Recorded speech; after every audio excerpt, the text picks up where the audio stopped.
영화로 세상을 봅니다. 대한민국 넘버원 영화 팟캐스트 김프로쇼 지금 시작합니다.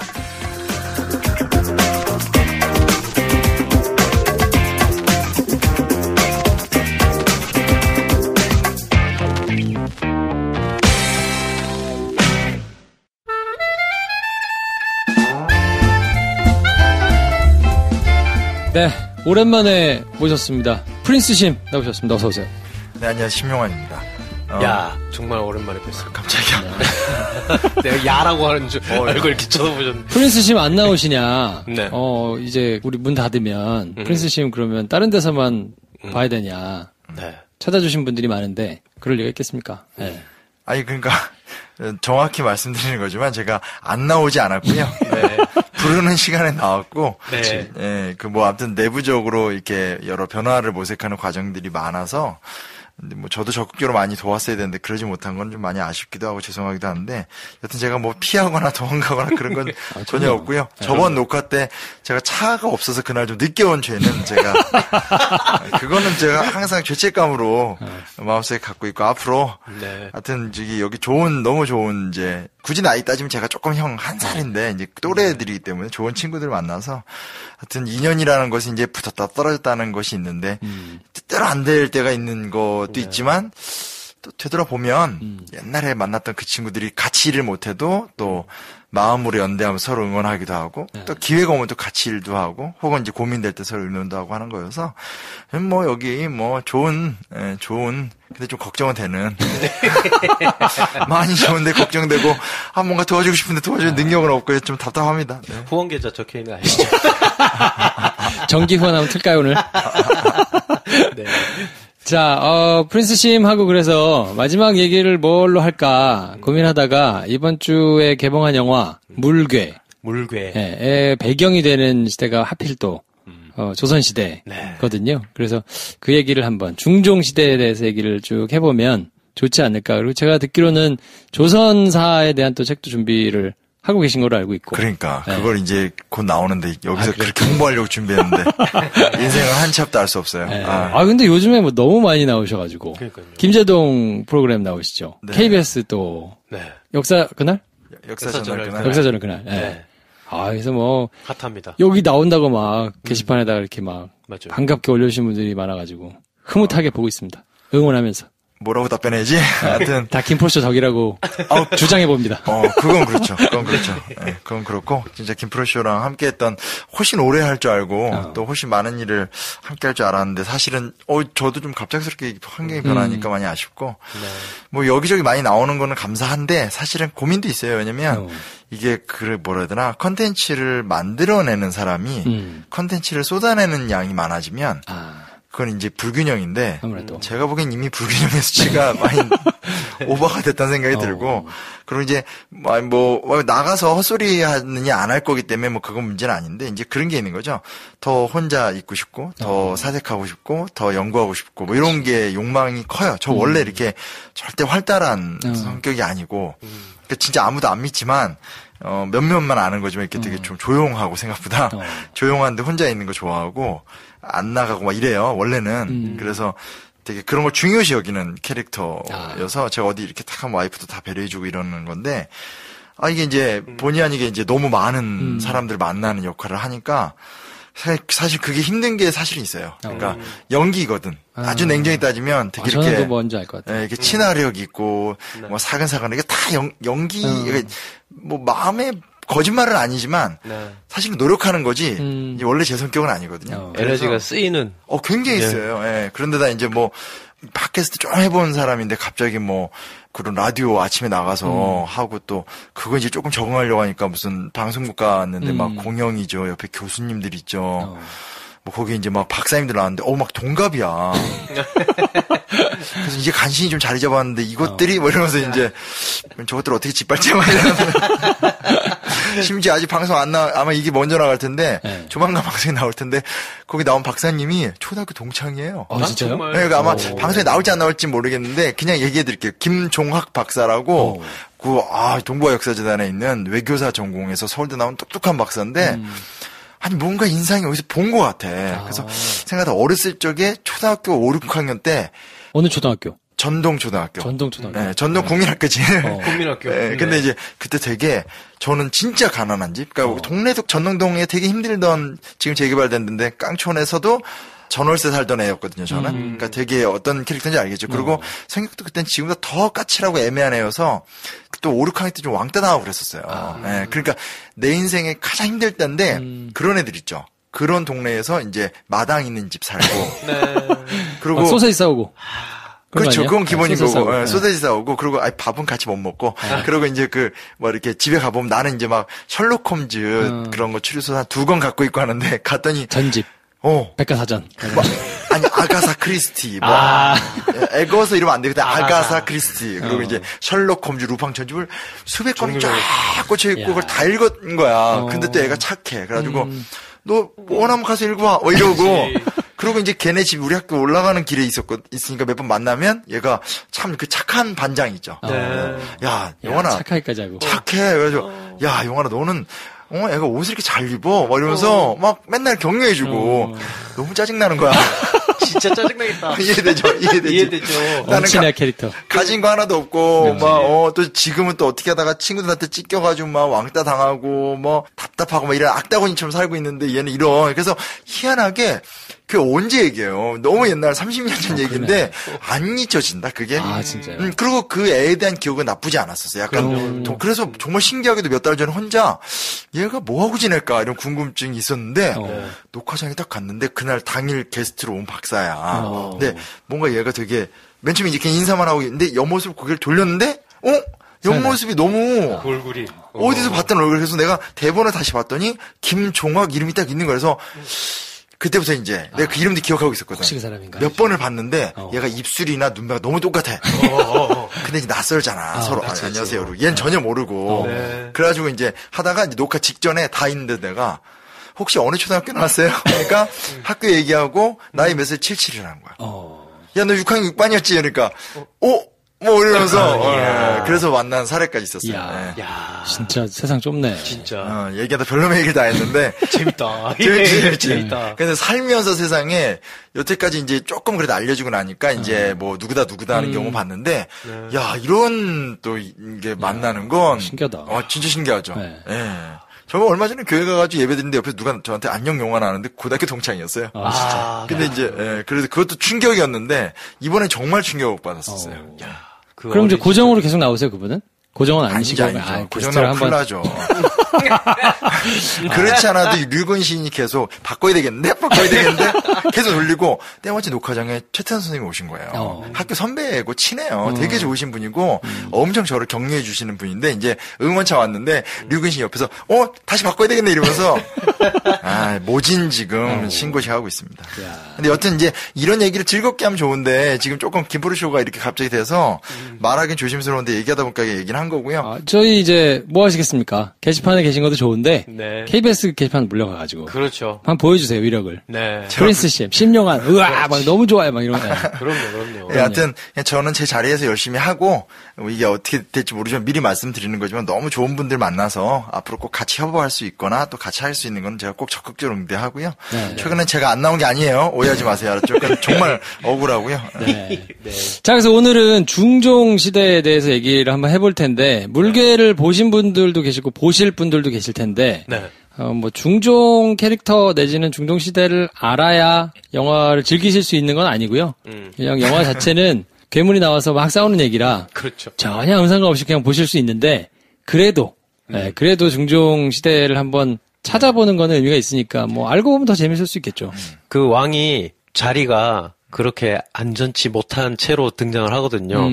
거기에 대한 백그라운드를 어느 정도 알고 가시면 그렇죠. 더 재밌을 수는 있다. 아무래도 지금 이건 사실 막 생각난 건데 요즘에는 이렇게 환경사 같은 게 연구가 많이 돼요. 그러니까 이제 그 자연과학적인 거 하면서 지구가 몇 년에 어떤 걸 겪었고 하는 게 되게 과학적 연구가 많이 되는데 이제 그 생태사 연구가 다른 나라들은 적용하기가 힘든 게 그때가 몇 년인지를 알아도 그 해 뭔 일이 있었는지가 안 매칭이 되는데 우리나라는 실록이 있어가지고 이게 매칭이 돼버려요. 그래서 이게 앞으로 훨씬 더 확장이 되긴 할 텐데 지금도 아주 초보 단계로 그때 있었던 자연 관계와 그때 그 역사적 상황을 매칭시킨 연구가 이루어지고 있어요.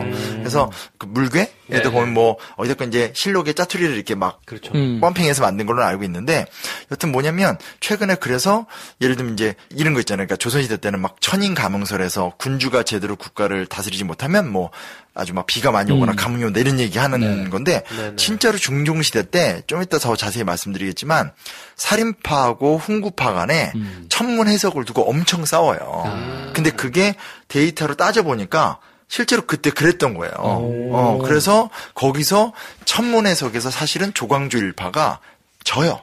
적어도 그때 천문 해석에는. 그래서 훈구파가 봐라 자연의 이치가 너희들이 틀렸다고 얘기한다고 하면서 그게 이제 쫓겨난 한 요인이 되는데 이제 그 어떤 괴물이니 이런 것도 최근에 하나씩 이제 좀 관심사가 되어 가기 때문에 뭐 꼭 괴물이 나왔다 이런 거라기보다는 드디어 이제 우리는 실록을 갖고 있기 때문에 자연 연구나 생태 연구가 역사 연구랑 결합되고 이게 잘 되면 앞으로 진짜 몇십 년 지나면 우리가 지금 배우는 인간 얘기 이상의 역사 얘기를 아마 배우게 되지 않을까. 특히 동아시아권은 나라가 시끄럽고 할 때 그 전조로 이상한 동물이 나온다던가 지진이 일어난다던가 갑자기 금음달이 생긴다던가 했다는 이야기가 종종 나오잖아요. 그런 게 아마 또 연관이 된 연구가 또 밝혀지지 않을까. 우리가 모르던 굉장히 큰 자연재해가 있었을 수도 있고 그게 그 시대에 그러면 그런 걸 어떻게 해석했는지에 대한 이야기도 서양 역사에서 그런 걸 읽어본 적은 별로 없는 것 같아요. 여튼 괴물이 나올 것 같지는 않고요. 그래요. 그러니까 이제 천문 현상이나 뭐 이런 거 갖고 싸우고 그런 괴물이 나왔다는 걸 만약에 우리가 발견만 하면 엑스맨 같은 거 엑스맨 아포칼립스 오브 막 이집트 막 이런 데서 막 이런 게 발견될 때 이렇게 막 짬뽕해가지고 막 펌핑해서 쓰잖아요. 뭐 그건 알아서 하세요. 그건 영화적 상상력으로.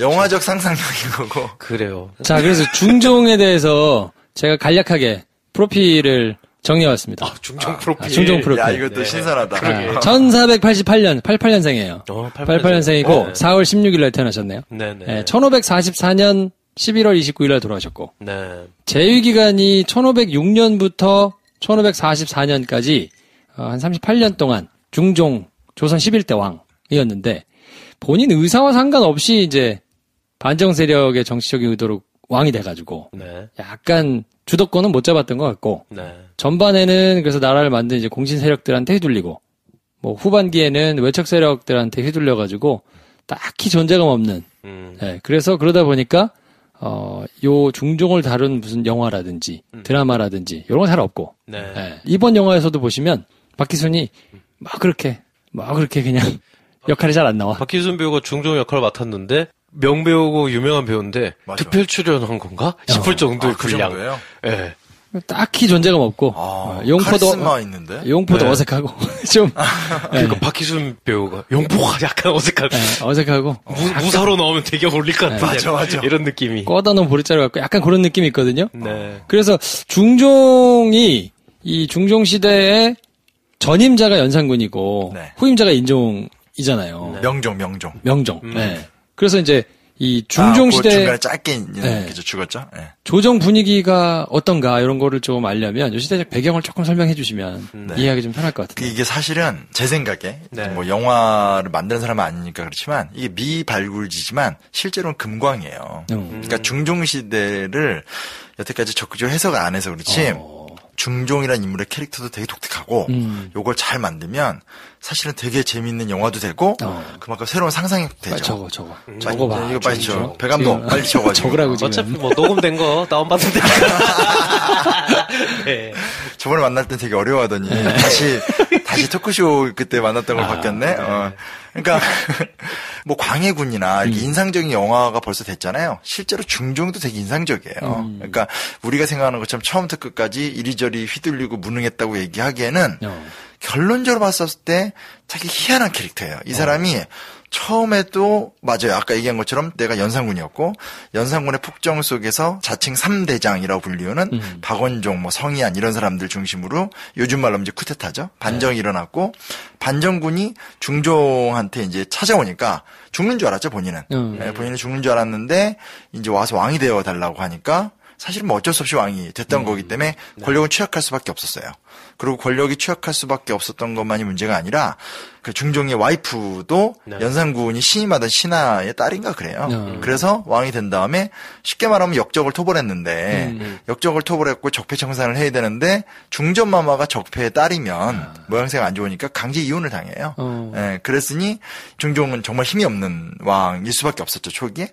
근데 이제 그 이후에 보면 단계 얘기를 해야 되겠지만 뒤로 가면 갈수록 이 사람이 되게 능수능란하게 누군가를 끌어당겨서 지지해주다가 죽이고 또 누군가를 쭉 끌어당기다가 지지해주다가 죽이고 이런 식으로 치세를 이끌어가는 여태까지 아직까지 적극적으로 해석되지 않은 캐릭터. 그러니까 뭐 세종대왕하면 훌륭하고 태종하면 뭐 권력에 강력하고 이렇게 어찌됐건 선이 굵은 성격 분석이 있는데 그동안 중종은 하는 행동이 되게 모호한 측면이 있어가지고 에이 이 사람 그냥 물러터지고 물에 물 탄다 술에 수 탄 듯이야 라고 생각할 수 있겠지만 연산군이 사화를 일으켰듯이 중종도 사화를 일으켰고 또 김한노 같은 권간, 그러니까 권신인데 힘이 굉장히 센 신하도 또 굉장히 높이 세워줬다 죽여버리고 하는 그러니까 조선 중기나 후기에 나타나는 굵직굵직한 정치 사건이 중종 때도 똑같이 일어나고 그걸 중종이 다 했어요. 그러니까 오히려 되게 저는 넌 어떻게 생각해 하면 저는 약간 되게 음흉하다 혹은 음흉해졌다. 라고 하고 그 캐릭터는 이제는 좀 발굴을 할 때가 되지 않았나. 이거 이제 먼저 그냥 성격을 드리고 싶은 말씀입니다. 자기 학습이 조금 빠를 수도 있겠네요. 그러니까 처음에는 당연히 힘을 발휘하지 못한 게 3대장이 딱 권력을 차지하고 그 3대장을 중심으로 모든 게 다 돌아가니까 할 수 있는 건 없었어요. 근데 또 되게 희한한 게 뭐냐면 3대장 중에 이제 가장 유명한 게 박원종인데 박원종이 일찍 죽어요. 갑자기 죽어요. 그러더니 그 3대장이 같이 그의 그 다음에 이렇게 연달아 죽으면서 갑자기 이제 집권 초년한 7년 8년 차에 권력 공백이 싹 일어나게 되는 거죠. 근데 이게 이제 중종에게 기회가 왔던 거고, 기회가 온 상태에서 중종이 이제 그 당시 이제 조광조로 대표되는 살인파들을 끌어들였고, 살인파가 들어오고 나니까 특히 이제 조광조가 그 당시 워낙 유명했던 유학자였었기 때문에 젊지만 유학자였기 때문에 글을 되게 크게 쓰고 경연 자리에 불러들여서 배우기도 하고 얘는 꼭 재상을 만들겠다 이렇게 하면서 이쪽 세력들을 계속 키워주죠. 키워주니까 3대장이 빠져나간 자리에서 이 소위 말하는 3대장을 따랐던 공신 세력이 있을 거 아니에요. 근데 그 공신 세력과 신진 세력이었던 살인파들 사이에서 이렇게 좀 균형질을 하면서 권력을 유지해요. 되게 능수능란한 모습을 보이게 되죠. 그러다가 어느 시점이 되면 조광조 일파의 힘이 굉장히 세져요. 사실은 허락을 해줬던 거죠. 세지고 나서 이제 무슨 말까지 나오기 시작을 하냐면 조광조가 재상이 돼야 된다. 신하들이 대놓고 얘기를 하고 둘이 엄청 싸워요. 중종하고 조광조가 개혁을 놓고 엄청 막 싸우는데 중종이 들어주고 하다가 어느 시점부터 약간 이제 상처를 받는 듯한 뉘앙스가 나타나다가 그럼 안 들어주거나 조정을 하거나 이래야 되는데 어느 시점에 이제 우리가 이제 다들 추정하는 건 이제 보통 알려진 건 남권 심정 같은 나쁜 신하들이 중종을 속였다 이렇게 실록에도 나오고 하니까 그렇지만 앞뒤 다 따져보면 그냥 기획을 한 거죠. 그래서 그냥 어느 순간에 갑자기 조광조 그 일파 전체를 하옥하고 쫓아내버린 다음에 때가 돼서 싹 죽여버리거든요. 무서운 사람이네. 그러니까 이제 그럼 권력 공백이 생기잖아요. 왜냐면 조광조나 그쪽 사람들이 개혁의 일파로 들어와서 구공신들의 세상을 이렇게 견제했으니까 이렇게 무너지고 나니까 조광조 같은 개혁 세력이 없어요. 없으니까 이제 그 다음 어떻게 하냐면 김한노 같은 애들이 있어요. 근데 김한노라는 이름도 우리가 별로 못 들어봤잖아요. 우리가 보통 알고 있는 건 뭐 유자광, 조선사 좋아하면 뭐 아니면 뭐 홍구경, 뭐 이렇게 시대를 휘둘렀던 애들이 있는데 사실은 김한노가 어느 정도였냐면 김한노는 그러니까 우리 지금 가보면 저기 단청에 색깔, 그러니까 한옥 이렇게 기와 있으면 그 밑에 나무로 만든 공포 되게 예쁘잖아요. 거기 이렇게 색칠하고 예쁘게 만들어 놓는 건 궁밖에 없잖아요. 보통 다 지방에 있는 아무리 큰 집을 가도 나무고 겸손함을 상징하기 위해서라도 하는 건데 김한노는 그때 자기 단청에 색을 싹 칠했던 사람이에요. 이야. 대단한 인간이네. 그러니까 그거 진짜 어느 정도의 권세인지 알겠죠? 그래서 중종의 막강한 지원과 후원 속에서 또 피해 보복도 장난 아니에요. 그러니까 자기를 괴롭혔거나 자기를 공격했던 사람들 다 제거해요. 그래서 이제 후기에 가면 또 김한노의 시대가 와요. 그러니까 이제 이거를 이제 그냥 표면적으로 보고 있으면 전통적인 해석은 이거예요. 그러니까 중종이 결국은 조광조를 끝까지 지지해주지 못하고 하다가 속아서 저렇게 망가졌다라고 얘기하는데 결정적인 게 뭐냐면 막판에 가다가 또 김한노의 권력이 조광조쯤으로 확 올라가 버리니까 김한노를 죽여요. 김한노를 확 죽이면 제거를 해버리면서 또 그 세력을 무너뜨려요. 그러니까 이거를 따지면 이 사람이 이런 건 있어요. 그러니까 누구처럼 막 연산군은 대뜸 이제 살인파들하고 싸울 때 보면 지금 너희들이 요구하는 바는 왕을 능멸하는 것이다 뭐 이러면서 왕이 먼저냐 신하가 먼저냐 카리스마 있잖아요. 밀어버렸다 이런 거라든지 뭐 정조 같은 경우는 굉장히 또 이 사람이 반듯하면서도 개혁을 펼치면서도 탁탁 숙청한다라든지 이렇게 그러니까 우리가 보통 역사 캐릭터는 강력한 카리스마를 갖고 무소불위로 누굴 차차착 죽이는 캐릭터. 이게 뭐 태종, 연산군, 영조 이런 캐릭터고 그게 아니고 굉장히 똑똑하고 치밀하면서 개혁의 아젠다를 이끌어가면서 하지만 슬쩍슬쩍 툭툭툭 죽이는 캐릭터. 이게 고수들인데 이게 이제 뭐 정조, 뭐 정도, 이성계 뭐 이런 사람들이잖아요. 근데 중종이 제3의 캐릭터예요. 아직 발굴되지 않아. 빨리 가서 대본 쓰라고. 그러네. 감 잡았어요. 그러니까 이게 이렇게 약간 뭐라 그러지 이렇게 의문스러운데. 이렇게 취권 같은 스타일이에요. 이렇게 허허실실. 그렇지. 허허실실. 이렇게 해서 자기가 왕이 되고 싶었더니 안 됐어요. 그래서 어쩔 수 없네요. 그래서 아내를 버리셔야 됐네. 알았어요. 뭐 이렇게 버리고 지내다가 싹 죽으니까 조광조 좀 일로 와봐 하면서 싹 간 다음에 훅 세워줘가지고 기존에 있는 데를 딱 막은 다음에 그다음부터 이제 얘네가 너무 힘이 올라가는 것 같아. 그러니까 죽어 이런 다음에 싹 죽이고 나서 또 공개 비니까 또 누구 데려와서 싹 세워줘서 또 죽인 다음에 너 또 올랐네 싹 죽여. 이렇게 근 40여 년인가 아마 되게 통치 오래 한 사람인데 38년에. 통치한 사람이에요. 그러니까 엄청난 사람이네. 그러니까 이게 한국에서는 그동안 드라마나 영화에서 다루지 않은 캐릭터고 그런 국왕이 제가 봐도 조선왕조 기간에 거의 없어요. 그러네. 저는 38년이나 통치한 줄도 몰랐어요. 중종이. 그쵸. 존재감은 없죠, 사실. 몇 년 하고 그냥 이렇게 된 줄 알았어. 뭐 그치, 반정으로 왕이 됐지. 그 뒤로는 뭐, 신경 쓸 안 배우고 우리나라 사극만이 아니라 역사책을 봐도 안 배워요. 안 나오는 사람이에요. 근데 저도 이제 그런 줄 알았는데 책을 쓰려고 자료를 꼼꼼하게 조사하고 보다 보니까 그러니까 쉽게 말하면 이건 정말 제3의 인격이고 이게 존재하는 이런 게 실체구나라는 걸 느낄 정도로 진짜 그래요. 거기에 비교할 수 있는 캐릭터는 없어요. 명종은 사실은 진짜 그 사람이 이제 보통 물에 물 탄 듯한 캐릭터고 뭐 의지가 없고 선조는 노골적으로 짜증나는 캐릭터. 우리가 국민들이 잘 알잖아요. 그러니까 막 이순신 뜨니까 저 이순신 재수없어하고 유성룡 잘하니까 잘해보시던가 이런 어떤 그런 캐릭터이기 때문에 그건 이제 노골적으로 얄미운 캐릭터인데 이 중종은 지금도 이렇게 그러니까 사람들이 별로 이렇게 신경 못 쓸 정도로 의문스럽게 행동해요. 근데 이게 정치적 리더십만 그런 게 아니라 국가 정책도 그래요. 국가 정책도 실력을 보면 되게 나름 열심히 해요. 뭐 이것도 하고 저것도 하고 뛰어다니고 막 해요. 근데 보면 또 아무것도 안 한다. 그리고 아무것도 안 하는 정도가 아니라 근본적인 개혁을 싫어하는 사람이에요.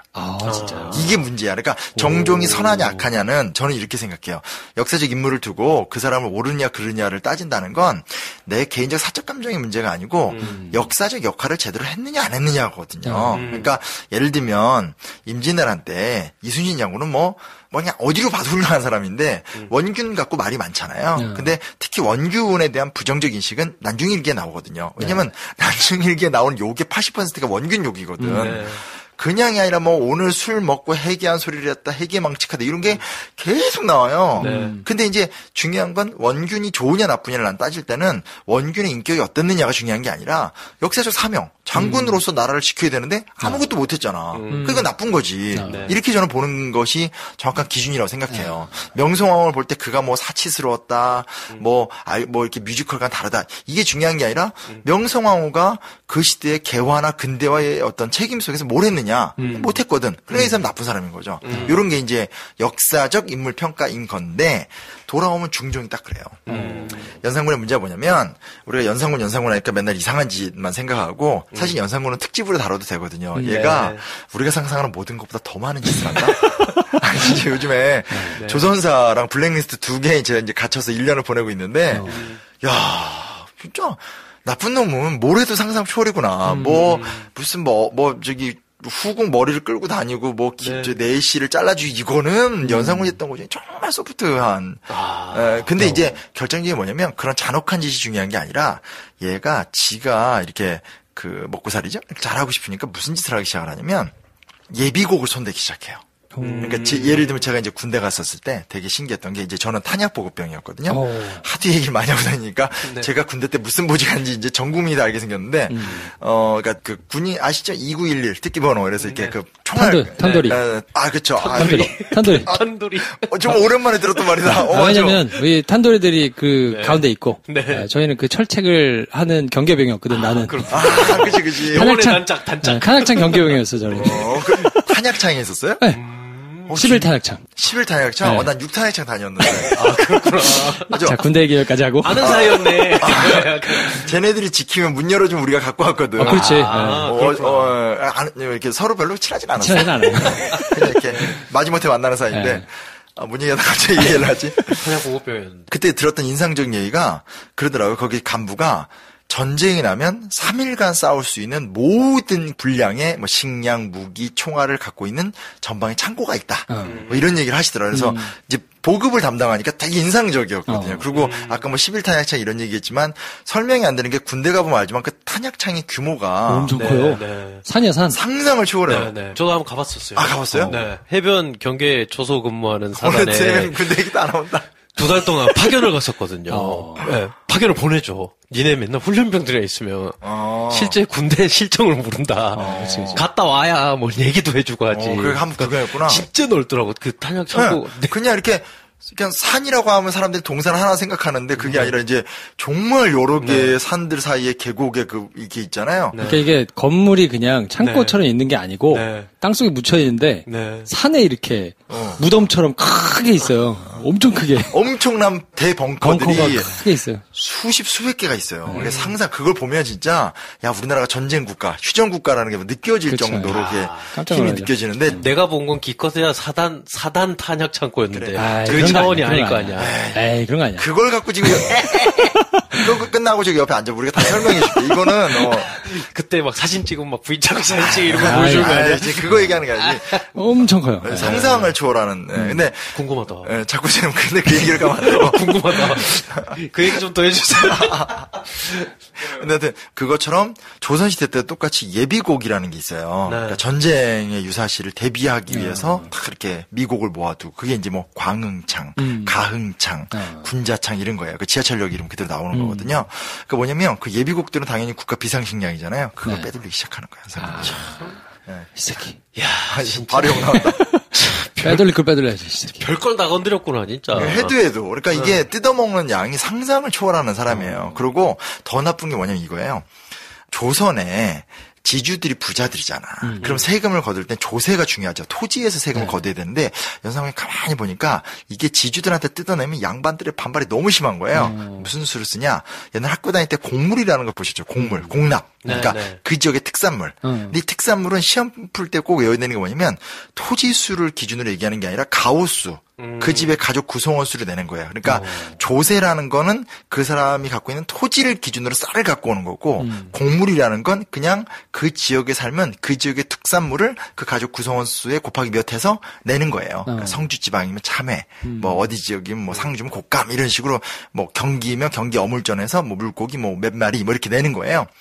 이제 연산군은 조세를 감축하고 곡물을 올려버린 거야.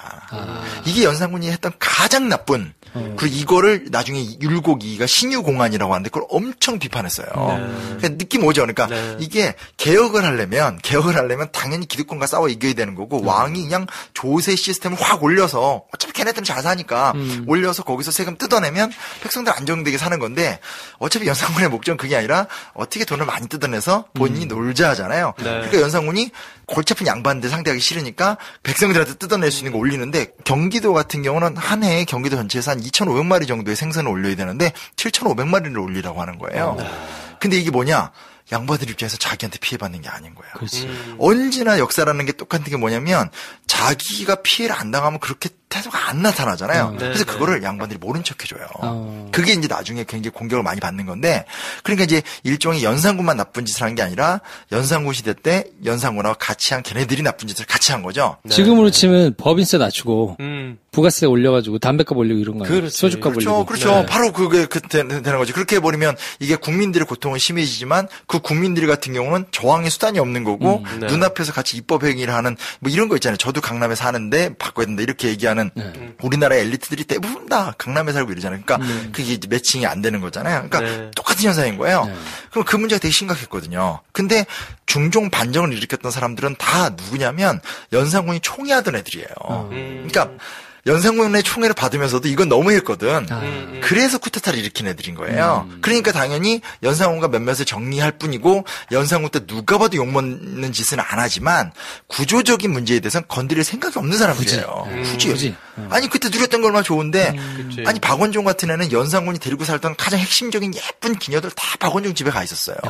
그러니까 그러던 애니 개혁의 의지가 없어요. 근데 누가 나오냐? 조광조가 나온 거예요. 이 조광조라는 사람이 얼마나 무서운 사람이냐면 지금은 이제 퇴계이왕이나 율곡이가 유명하지만 조광조는 퇴계이나 율곡이가 정말 존경하던. 그러니까 정말 이른 아침 일어나서 바른 자세로 탁 앉아서 학문을 공부하고 연산군 때 이 사화를 당해서 저쪽으로 유배당했던 김경필이라는 유학자 밑에 가서 그러니까 유배를 당한 사람인데 그한테 가서 배움을 청하면서 제자가 됐던 사람이거든요. 기백이 장난이 아닌 거죠. 연산군한테 찢겼던 나발이든 이 당시 우리나라의 최고 선비는 김경필이다. 나는 그에게 배우고 싶다 해서 거기 가서 사사를 청했으니 유생들이 보기에 정말 감동적이면서도 야, 저 너무 위험한 짓 한다. 막 이런 되는 친구인데 그가 이제 조정에 들어온 거거든요. 조정에 딱 들어오자마자 그때 좀 복잡한 얘기가 있어서 길게는 못하지만 핵심이 뭐였냐면 과거에 어떤 문제를 갖고 문제가 딱 생긴 거예요. 그러니까 이 연관들이 이거 건드렸다간 공신들한테도 문제가 생기고 중종한테도 문제가 생긴다고 느끼니까 덮은 거예요. 덮었는데 그때 쉽게 말하면 이제 취직한 지 이틀밖에 안 된, 그러니까 그 대간으로 임명된 지 이틀밖에 안 된 조광조가 바로 장계를 올려서 이 문제를 덮었던 이 3사의 관원들 다 잘라버려라. 근데 이 문제는 그 애매하고 복잡 미묘한 정치적 사건을 정면으로 건드리면 반발이 심하니까 그렇게 하지 않고 어떤 문제든지 언론은 트여져 있고 자유로운 어떤 대화와 어떤 그런 자유로운 탄핵을 해야 되는 게 정상적이지 않습니까라고 하면서 원론적인 이야기를 딱 건드리면서 해버리는 바람에 중종이 그때 그 의견이 너무 올바르게 딱 먹히는 바람에 이제 중종이 3사의 관원을 다 갈아쳐버려요. 그러니까 완전 진짜 화려한 데뷔전인 거야. 조광조 나온 거니까. 맞아. 네. 과거에도 용맹한 모습을 보이면서 그 핍박받는 동안에도 김경필 찾아가서 배우고 평소에도 그의 삶을 보면 정말 고결한 사람들 있죠. 정말 유교 경전 열심히 연구하고 사리사욕 하나도 없고 근데 머리도 좋아. 과거 합격 병과 1등인가 뭐 했는데 그렇게 들어온 사람인데 와서 발휘하는 정치력이 공신들 입을 그냥 막아버리는 거야. 정치력도 있고. 그러니까 중종이 보기 얼마나 매력적이에요. 이런. 그래서 그때부터 5년간 중종과 조광조의 밀월 관계가 시작이 돼요. 근데 이제 그때 나오는 게 학교에서 어떻게 배우냐면 뭐 향약을 보급하고 그래서 이제 유학 진흥 정책을 막 배우는데 실제로 5년간의 어떤 중종과 조광조의 내용을 보면 절반은 받아들여주고 절반은 받아들여주지 않아요. 이게 뭐냐? 절반을 받아들여주는 건 유교 진흥 정책은 다 받아들여줘요. 그러니까 눈에 보이지 않는 무형의 것들, 더 유교를 진흥하고 더 도덕적으로 살고 더 바르게 살고 이런 것들은 대부분 받아들여줘요. 근데 조광조가 갖고 있는 관심사는 뭐냐면 그런 더 훌륭한 유교적인 삶을 사는 것도 있겠지만 사람이 도덕적이고 가치롭게 살아도 돼야 되겠지만 워낙 우리 사회에서 유교 이미지가 안 좋지만 실제 유교 경전을 읽어보면 진짜 만만치 않은 게 맹자도 꼭 얘기하거든요. 백성의 먹고살이를 책임지지 못하면서 무슨 이거 없다 이렇게 나오고 유교 경전의 상당수는 다 그 치국 그러니까 이제 어떤 농경제를 잘 운영하고 치산치수라고 하잖아요. 이렇게 막 홍수 범람을 막고 이런 얘기가 기본이기 때문에 조광조의 머릿속에 뭐가 있는 거냐면 유교적인 훌륭한 도덕국가가 되려면 백성의 먹고살이를 해결해야 된다는 거예요. 근데 백성들이 먹고살이를 해결해야 되려면 어떻게 되냐? 적폐청산. 그 적폐청산이 뭐냐? 연산군 때 만들어놨던 구조적인 악습을 뜯어 고쳐야 된다는 거예요. 그래서 그때 무슨 얘기가 나오냐면 별 얘기가 다 나와요. 뭐 한전론, 뭐 이렇게 균전지 이게 뭐냐면 토지 소유 관계를 재정립해야 된다는 거예요. 그러니까 요즘을 얘기하면 요즘 최근에 토지 공개 얘기가 막 나오잖아요. 근데 이게 요즘 우리가 얘기하는 종부세 강화, 부유세 강화 이 정도가 아니라 아예 1가구 2주택 이상 보유 못함, 19세 미만의 미성년자 토지 보유라든지 이런 못함, 뭐 혹은 더 나가서 공직자 재산 뭐 등록을 뭐 실제 시가로 이렇게 완전 그런 거에서 막 극단적인 주장을 아주 과격한 토지 개혁까지 얘기를 다 해요. 네. 그리고 이제 아주 디테일한 여러 행정조치 얘기를 다 하는데 그거는 중종이 한 개도 안 받아들여줘요. 그러니까 5년을 그렇게 싸우는 거예요. 근데 이제 5년간은 조광조가 필요하지. 왜냐면 앞에 그 3대장을 따랐던 공신들을 누군가 견제해줘야 되고 조광조가 보긴 얘네들이 조광조 입장에선 중종의 발목을 잡는 어떤 적폐 덩어리라고 보니까 막 싸우니까 중종 입장에서 괜찮잖아요. 이렇게 싹 피해줘서 이렇게 싸우게 만들어 놓으니까 그래서 정말 치열하게 싸우면서 다 발목을 묶어버려요. 그래서 이 사람이 30대 중반에 돌아다녀도 나이는 30대지만 이 삶의 거룩함과 훌륭함이 뛰어나기 때문에 50, 60 넘은 그 노신들도 눈치 보고 이렇게 발걸음을 조심했다 기록에 다 나와요. 그랬는데 점점 시간이 지날수록 조광조의 압력도가 높아지는 거야. 왜냐면 조광조가 보기에는 이거는 중요한 게 이 정도로 유교 진흥 정책을 펼치거나 이런 게 아니거든요. 마음이 없다고 생각을 했겠네. 5년간 이렇게 했는데 진짜 중요한 거는 다 안 받아주고 이거 좀 진정성에 문제가 있는 거 아니야. 근데 조광조가 그런 의심은 안 해요. 그래요. 그런 의심 안 하고 그리고 조선왕조는 왕을 이렇게 훌륭하게 만들긴 해야 되지만 역성을 꿈꾸는 건 아니기 때문에 끝까지 믿는 거지. 그 믿는 게 문제예요. 그래서 믿음은 있고 이걸 계속해서 뭔가 푸시를 하면 바뀌어질 것이다. 설득하면 변화할 것이고 아직은 우리 군주가 이제 사정이 안 돼서 이렇게 가서 미는데 아무튼 패턴을 보고 있으면 그런 좀 쉬운 개혁들은 다 해줘요. 쉬운 개혁들은 다 해주는데 어렵고 부덕치고 찢어야 되는 그 연산군 때 만든 나쁜 구조는 하나도 안 해주다가 안 해주니까 어떻게 되겠어요? 살인파가 더 강경해질 수밖에 없죠. 더 세게 나오고 더 똘똘 뭉치고 이게 또 뭐가 되게 나쁘냐면 조광조의 힘이 세지니까 여기 힘이네 하면서 들러붙는 애들이 있어요. 뒤늦게. 그런 애들이 있어요. 그럼 그렇게 들러붙는 애들은 목소리가 더 커. 왜냐면 자기는 실제로 한 게 없으니까. 더 세게 말해야 더 세게, 줘라. 아예 그냥 조집시다. 뭐 이런 거 있잖아요.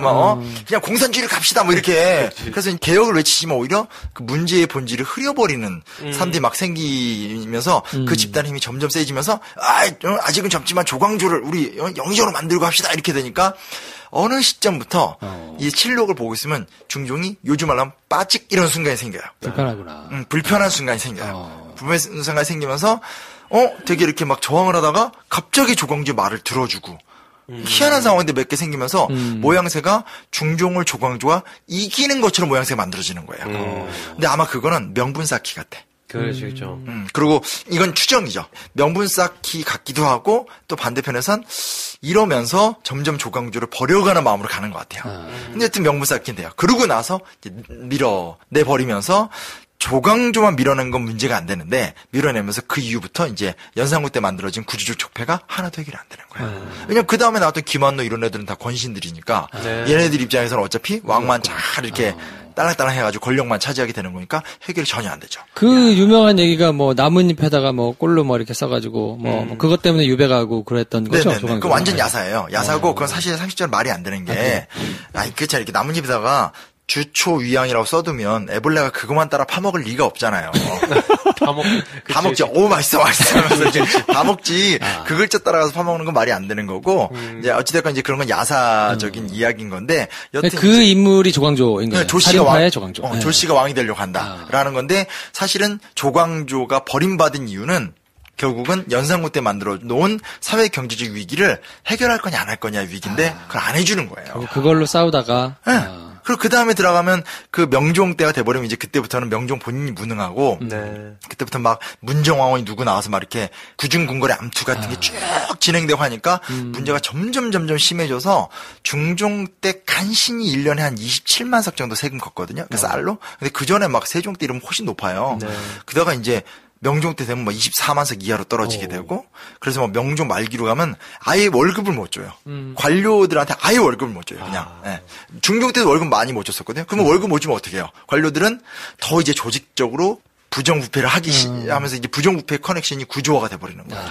이런 과정이기 때문에 중종은 나름 열심히 하고 나름 권력 관계를 안정적으로 운영했다 손 치지만 결국은 중종은 사실은 연산과 똑같은 큰 죄를 저질렀다는 것이죠. 오히려 더 나쁜 빌런일 수도 있겠다 싶은 게 티 안 나게 더 오래 자기는 왕 해먹으면서 아무것도 안 한 거네요. 더 긴 시간 동안. 맞아요. 네. 그래서 그게 박시백 화백의 조선왕조실록에 보면 만화가 잊혀지지 않는데 그 중종이 칼을 이렇게 들고 피 묻은 칼을 들고 하하하 이런 장면이 나와요. 그러니까 이제 이렇게 어설프게 휘두른 칼로 엄청나게 많은 사람을 죽었다. 근데 너는 어떻게 생각하면 이건 이제 어디됐건 좀 합리적 추론의 영역이지만 제가 생각하는 건 허허실실 보다 더 능동적인 사람이지 네. 그냥 그렇게 좀 어리버리한 사람은 아닌 것 같아요. 네. 요즘 현대 개인주의적인 인물들이 수동 공격성을 발휘하는 것 같은 캐릭터 같기도 하고 마지못해 한 것처럼 하지만 사실 본인이 원하는 걸 계속 갖기 위해서 그렇죠, 그렇죠. 약자 위축되는 위치에 있는 것처럼 보이는 걸 선호한다던가 하는 식으로. 그렇지. 네.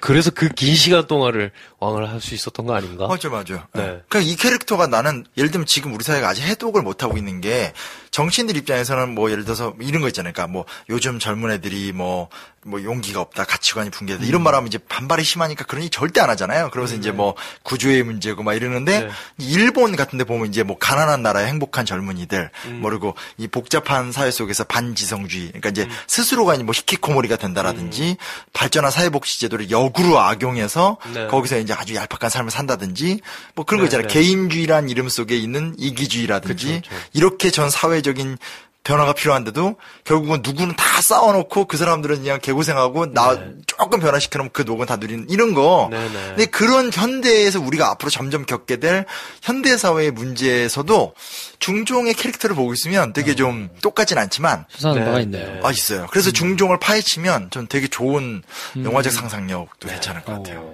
그러면 그런 자들에게 조광조처럼 하면 안 된다라는 것도 교훈이 될 수도 있겠네요. 그러니까 이제 나는 이번 영화 안시성하고 물개가 나오는데 네. 둘 다 잘 만들었고 좋은 영화라 생각해요. 아직 안 봤고 전혀 고생해서 만든 영화인데 그리고 보고 와서도 제 개인의 사귄 거 상관없이 또 이런 얘기를 똑같이 하겠지만 근데 이제 중요한 건 뭐냐면 안 봤지만 이제 영화 얘기를 듣는데 그러니까 어느 부분이 좀 아쉬운 거죠. 그러니까 이게 너무 어떤 좀 옛날의 담론. 그러니까 여전히 왜 이 주제를 또 하지? 혹은 왜 이 주제를 똑같이 이런 방식으로 다루지? 물론 이제 필요하겠죠. 뭐 괴물도 아이디어도 좋고 뭐 리더십 또 고구려 이런 거 좋은데 사실은 그 괴물의 영화에 보이는 그 중종이라는 박효선님 뭐 제 역할을 못 하셨다고 하는데 중종이라는 인물이 너무나 사실은 좋게 말하면 매력적인 거죠. 나쁘게 말하면 스릴러 극에 나올 법한 그 외국의 그 잘 만든 스릴러 영화 막 보면 충격적이잖아요. 반전. 옛날에 얼마 전에 나를 찾아줘인가? 뭐라든지 뭐 다크플레이스 이런 거 봐도 약간 그런 캐릭터의 가치가 있어요. 근데 하나 다른 건 뭐냐면 조광조 같은 사람이 있었다는 것 자체는 가치죠. 그러니까 조선이라는 나라가 그래도 유지가 될 수 있었던 건 그 어두운 시대에도 조광조 같은 꿈을 꾸고 자기 자신을 넘어선 어떤 그런 사회를 생각하고 도덕적이고 윤리적인 걸 실천하려고 했던 그 사람, 그 집단이 있었다라는 거는 축복이기도 하고 그걸 활용하지 못했다는 게 비극이기도 한 거죠. 그러네요.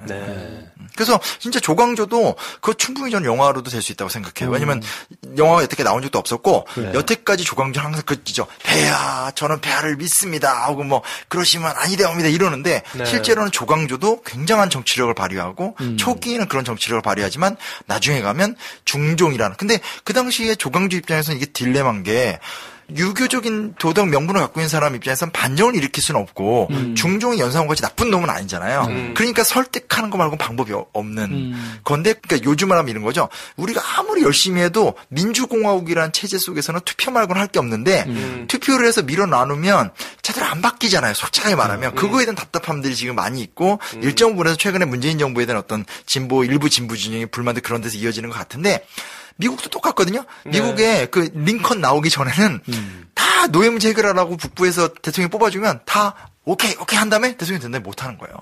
왜냐면 이거를 하려면 전쟁이 일어날 것 같고 하니까 또 실제 전쟁이 일어났으니까 그러니까 이제 어떤 그런 딜레마 속에서 실패해 가는 과정 이런 것도 좀 흥미로운 정치 드라마. 그러네요. 그렇죠. 조광조는 굉장히 이점이 있는 게 전 세계적으로도 먹힐 수 있는 제목이에요. 조광조잖아요. 거꾸로도 조광조거든요. 뭐야?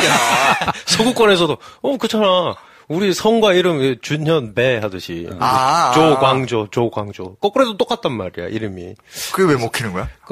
발음하기 쉽다는 것 같은데, 실패! 아이씨, 뭐야, 네. 이게. 이거 정말 좀, 순간, 왜 먹히는지 되게 궁금했는데, 고작, 살인파의 대표주자 조광조에 대해서 그래서 쭉 얘기를 했고, 네. 그러면 중종 시대가 이런 시대적인 배경을 가지고 있으니까, 네. 중종의 캐릭터, 그리고 또 영화 속에 그려진 중종의 캐릭터도 이런 맥락에서 이해를 하시면 조금 이해가 쉬울 것 같고, 네. 저는 약간 격가지로 궁금한 거는, 명나라하고 관계는 어땠어요?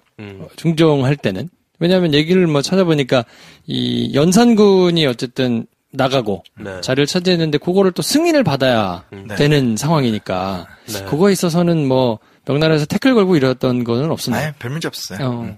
우리나라랑 미국 관계처럼 보시면 돼요. 현대사 좀 관심 있으신 분들은 김구 암살 배후에 미국이 있지 않았을까.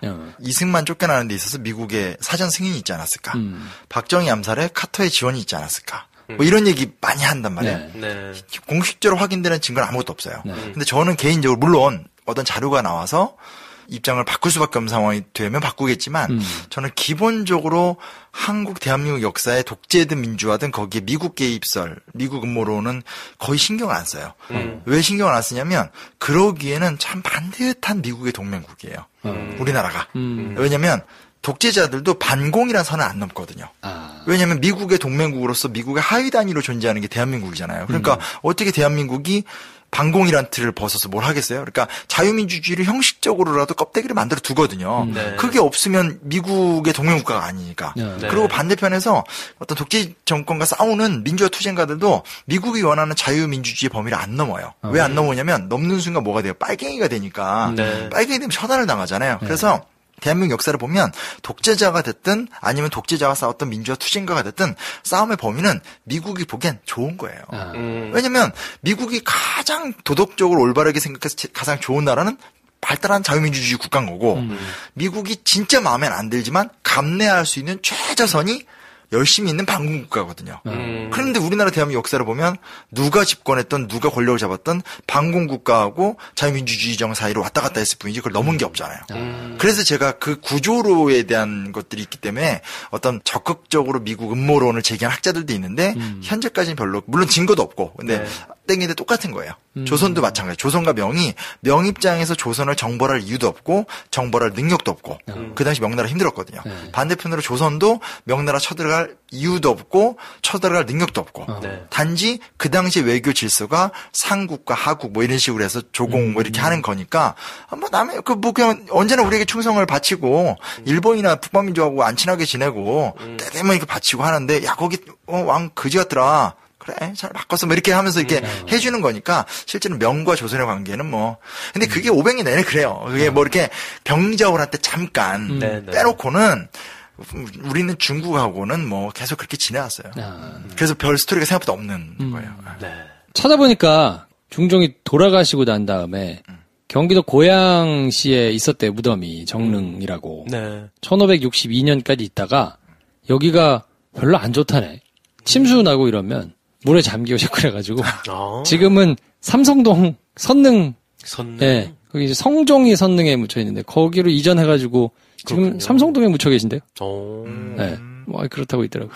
지금도 거기 가보면 그냥 완전히 그냥 교통의 섬에 둘러싸여서 막혀 있는 곳인데.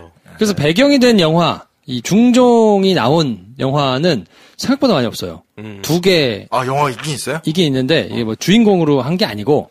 나오긴 나오는데 이제 어쨌든 이렇게 큰 적이는 아니고 1988년에 연산일기라는 영화가 있는데 이때 중종을 누가 했냐 이경영이 했대. 야 이번 물개 그 악당 영의정 역할을 한 이경영 씨가. 진짜? 이경영이 했다. 그러니까 이경영 씨는 개인적으로는 조금 감회가 새로운 영화지 않았을까. 그러겠네. 아니 그때 엄청 스타였잖아요. 그렇죠. 그 당시 그렇죠. 영화는 문성근, 이경영 안 나오면 보지 않던. 그렇지. 그러네. 그리고 2015년에 간신. 네네. 간신에 고경표 씨가 나왔던 게 중종. 네. 이라고 하더라고요. 간신을 보진 않았는데 예고편만 사실 봤는데 그러니까 너무 자극적으로만 표현해서 좀 그렇더라고요. 그러니까 이제 그리고 뭐 영화를 안 봐서 말을 하긴 그렇지만 또 굳이 연상을 좋게 얘기하면 대단한 아티스트였거든요. 거긴 그냥 추잡한 쓰레기 같은 변태잖아요. 연상은 그렇게 놀지 않아요. 연상군은 상상 초월에. 그러니까 상상초월로 나쁜 짓을 했다긴 하지만 네네. 연산군이 연애를 즐길 때는 거기 보면 막 예고편만 봐도 너무 야하고 막 너무 진짜 무슨 조정에서 근데 변태적으로 막 하잖아요. 그러지 않아요. 연산군은 탁 가면 시를 쓰고 북을 울리고 자기가 막 악보도 만들고 그래서 그 탈춤이라 해야 되나 이렇게 쓰고 처형문과 이렇게 춤을 추면 거기 몰렸던 수백 명의 기생들이 같이 펑펑 울고 그러니까 잘 노는구나. 그러니까 멋있게. 그렇게 추잡하게 혓바닥 날랭거리면서 그게 아니라 진짜 예술가 완전 아티스트. 그러니까 아마 연산군이 그 왕의 첫째가 아니라 셋째나 넷째로 태어나가지고 좀 이렇게 애가 그렇게까지 발광 안 하면서 잘 컸으면 아마 조선이나 굉장히 아름다운 문화 예술인이 됐을 수도 있어요. 그래서 그 연산군 보면 본인이 집권했었을 땐 하다못해 그런 내시나 그 이렇게 조정에 있는 하급 관료 애들 옷도 다 이쁘게 바꾸는 거예요. 야, 너는 옷을 그렇게 입고 다니면서 문양 바꿔. 그리고 그 정원 안에 걸 안에 넣는 꽃 다 신경 쓰고 이러면서 미를 굉장히 추구하는데 아티스트였구나. 비를 딱 꽂혀 한번 이게 씻으면 그게 또 굉장히 근데 그때 되게 그걸 저속적이다 했다. 근데 지금 보면 되게 서정적이야. 그러니까 되게 이렇게 약간 발라드틱한. 네. 그래도 제일 유명한 건 그 이제 그거 한번 이걸 쓰고 춤을 추면 그 예술성에 거기 있던 운평 뭐 이렇게 불렀던 그 기녀들이 다 함께 울고. 근데 그 유명 아티스트. 그러니까 내가 그 간신 보면서 너무 아쉬웠던 게 차라리 나한테 자문을 받지. 왜 그거를 그렇게 너무 그러면 이제 그럼 또 재밌잖아. 왜냐면 그 왕의 남자가 뜬 게 이거죠. 이렇게 그런 나쁜 놈이 알고 보니까 어떤 그런 심리적인 게 있었다라는 건데 사실은 연산군에 있어서 가장 매력적이고 독특한 그러니까 다른 우리 역사에서 볼 수 없는 측면은 굉장히 독특한 아티스트였거든요. 그리고 중종 얘기가 좀 나오지만 중종도 그렇고 조광조도 그렇고 김한노도 그렇고 굉장히 그런 어떤 새로운 캐릭터들인데 좀 아쉬웠어요. 네. 오늘 뭐 이제 막 용기 있게 아무나 막 얘기하고 있습니다. 함부로 내가 영화를 막 참고하겠습니다. 관계자분들은 감수 언제나 열려 있으니까 감수 연락드립니다. 네, 연락 주세요. 네. 너무 바빠져서요. 네. 자, 그래서 오늘은 중종 시대에 대해서 이렇게 쭉 한번 살펴봤는데 오늘 너무 알찬 시간이었던 것 같고 아마 요 에피소드를 듣고 물개를 보러 가시면 물론 이제 맥은 전혀 다른 영화라 장르도 전혀 다르고 그렇기는 하지만 안 보이던 것도 보이고 또 거기서 나름대로 신경 써가지고 이제 세팅을 했을 테니까요. 그런 것들이 조금씩 보이지 않겠나 싶은 생각이 좀 듭니다. 맞습니다. 그냥 보고 왔을 때 나쁘지 않네? 라고 한 것보다는 조금 더 알고 가서 같이 간 사람들한테 얘기도 막 하고 그러면 내가 본 영화가 더 재밌다는 착각도 들거든요.